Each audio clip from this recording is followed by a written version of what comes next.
I guess just to clarify again, I'm not a pro. I'm still a beginner learning like everyone else, and I'm gonna be linking the write-up that I followed and to try and the write-up that I followed down below. So if you guys find my video annoying, just read the write-up. All right then. Okay, we're back with a new video, and this time I'm gonna be doing a RedPwn CTF 2020, one of their challenges, their very first challenges. It's gonna be the very first challenge on the very first challenges on their pwn section. So I guess let's get straight to it. So first, I'm gonna be building this image using Docker. I already have it pre-built. Looks like there's some kind of error here. Let me try fixing this real quick. Alright then, I got it. Okay, now I'll run sudo docker images to see that I recreated a Docker image instance on it. I'll post a link below how to do this, because I think Live Overflow has a good video about this. But anyway, next I'm just going to be running the Docker command to run this Docker container so I can set it up. And this is going to be Coffer-Overflow-0, so the very first one, like I said before. So I'm going to run this.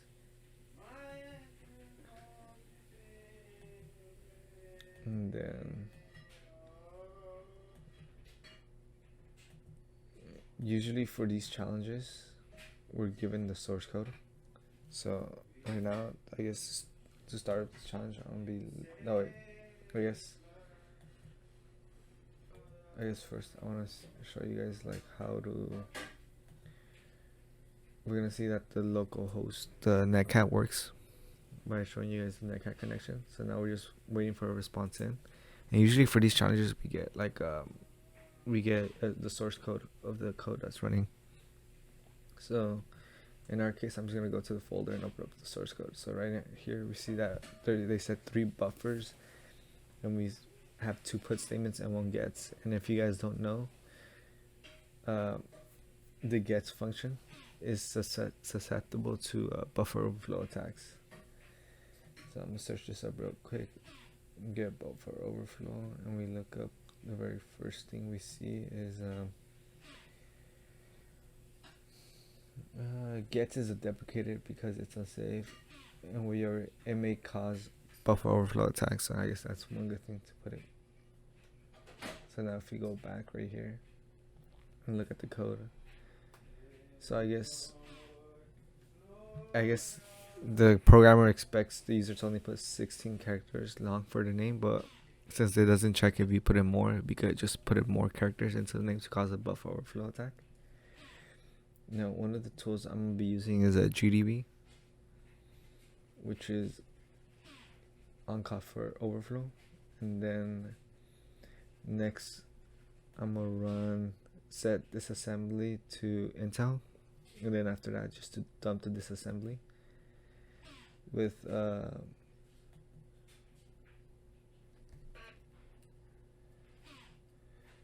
disas main, the main function, disassemble the main. And then if you look at the source code, we see and if you were to compare the source code with the code, we see that there's multiple similarities, like setting the buffer. And then we see the gets function, and then it looks like RDI is getting pushed to gets. And if we look up what RDI is, quick googling, RDI is used for it's usually used for the very first argument. RDI and RSI are used for I guess putting in, or registers used to pass in arguments into a function in I guess an assembly. So now if we look back here, so RDI I guess is holding name, and then RAX, which gets later on pushed to RDI, is gets or names. So it looks like it's at space 20, and then if we look at the compare, it looks like RBP at OX8 is where code is being held at, because that's where the comparison is happening. So all we need to do now is just get the difference between OXA and OX20, and that could be easily done with like a quick Google search, or like a quick Google search to to know the difference. If you guys don't know how to if you don't know how to if you don't know how to subtract hex numbers. So now if we just do it quickly on Google, it's 0x18, and if you were to convert 0x18 to decimal, it's just basically 24. So since it's 24, we just need to input a value more than 24, so you could reach the memory space of name, of code. Of code. So we could like change it from not being 0 to something else, so we could pass through the if function. So right now I'm just gonna like slowly count it all the way to 24, or like up to 25 basically, since we want to get more than 24. So now if we do more than 25, and then I think if I run a terminal command, because we get a we get a shell basically. So if I run ls, we can see all the files inside the system. So all I need to do is cat flag, and then boom, we get the flag. This is cool and all, but like from what I've seen from most CTFs, that what people do is they usually just write a script for this. So I guess this is just gonna be me trying my best to write a script, trying to explain to you guys. So we're gonna be using Pwn tools, which is like CTF stuff, like using Pwn tools because it's so easy to write exploit scripts. So let's see. So first we're gonna connect to to localhost. We're gonna use remote, and we're gonna put in our IP, the IP of the thing we're attacking, or the thing we're trying to connect to, and then I guess what port we're connecting to. That's what the remote function does. And then we get our payload. We set our payload, and then the whole point of A times 25 is because it produces A 25 times for the most part, and then we just add it to the payload.